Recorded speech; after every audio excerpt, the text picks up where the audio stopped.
కర్కాటక రాశి వారికి ఈ వారం సాధారణమైనటువంటి గ్రహస్థితి గోచరిస్తూ ఉన్నది.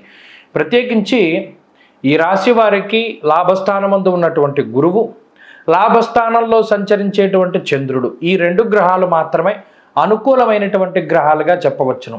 జన్మ బుధుడు కానీ, వ్యయంలో ఉన్నటువంటి శుక్ర రవులు కానీ, దశమంలో ఉండే కుజుడు, అష్టమ శనేశ్వరుడు, తృతీయ కేతువు, ఇలా ఏ విధంగా చూసుకున్నప్పటికీ గ్రహాలన్నీ ప్రతికూలంగా ఉన్నాయి. చంద్రుడు కూడా కేవలం వారంలో 2.5 రోజులు మాత్రమే ఆయన అనుకూలంగా ఉండబోతూ ఉన్నారు. తప్పితే ఇంకొక రోజు ఆయన అనుకూలించేటువంటి అవకాశం ఉంటుంది.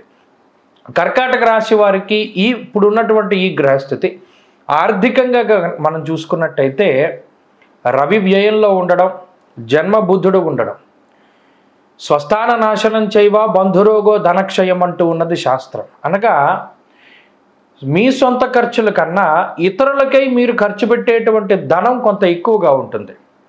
ప్రత్యేకించి కొన్ని సందర్భాల్లో పక్కవారికి మీరు ధనాన్ని ఖర్చు పెట్టడానికి ఆలోచించినప్పటికీ ఆయా సందర్భానుసారంగా రూపాయి పెట్టవలసిన చోట 4-5 రూపాయలు 5-5 రూపాయలు కూడా మీరు ఖర్చు పెట్టవలసినటువంటి పరిస్థితులు ఏర్పడతాయి.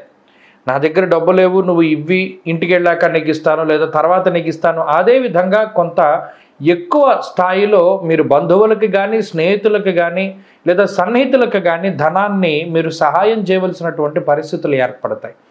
ఇలా మీ దగ్గర ఉన్నటువంటి ధనం సహాయానికై వినియోగించుకున్నప్పుడు, సకాలంలో మీకు కావలసినప్పుడు మీరు ఉపయోగించుకోవాలి అనుకున్నప్పుడు ఆ ధనం మీకు ఉపయోగపడదు. దానివల్ల మీ అభీష్టాలు, మీ కోరికలను వీటన్నిటినీ కూడా దాచిపెట్టుకుని తర్వాత కాలంలో వాటి కోసమై ప్రయత్నం చేయవలసినటువంటి పరిస్థితులు ఏర్పడతాయి. అంటే కొంత సర్దుకుపోయేటువంటి పరిస్థితి. ఆర్థికంగా మీకు లోటు ఉండదు, కానీ ఉన్నటువంటి డబ్బల్లా ఇలా పోతూ ఉంటుంది. ఇక ఆరోగ్యానికి సంబంధించినటువంటి విషయాలు కొంత ఇబ్బంది పెడుతూ ఉన్నాయి. మరీ ముఖ్యంగా ఉదర సంబంధమైనటువంటి సమస్యలు, బుధుడు, శుక్రుడు, రవి, ఈ 3 గ్రహాల యొక్క స్థితిగతుల వల్ల గ్యాస్ట్రిక్ సమస్యల దగ్గర నుండి ఉదర భాగంలో వచ్చేటువంటి అనేక రకాల రుగ్మతలకి ఈ గ్రహస్థితి కారణమవుతూ ఉంటుంది.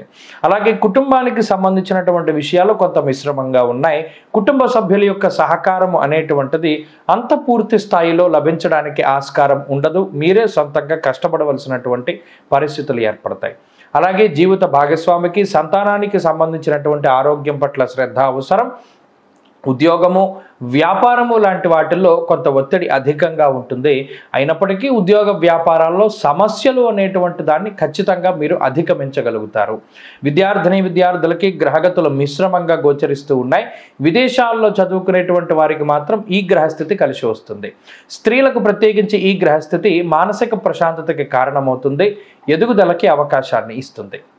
కర్కాటక రాశి వారి వారం మరింత అనుకూలమైనటువంటి ఫలితాలను సాధించడానికై కాలభైరవుని యొక్క ఆరాధన చేస్తూ ఉండడం, కాలభైరవాష్టకాన్ని పఠిస్తూ ఉండడం చెప్పదగినటువంటి సూచన.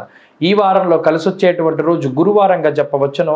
అదృష్ట సంఖ్య 2, అదృష్ట వర్ణము లేత పసుపు రంగు. తదుపరి సింహరాశి.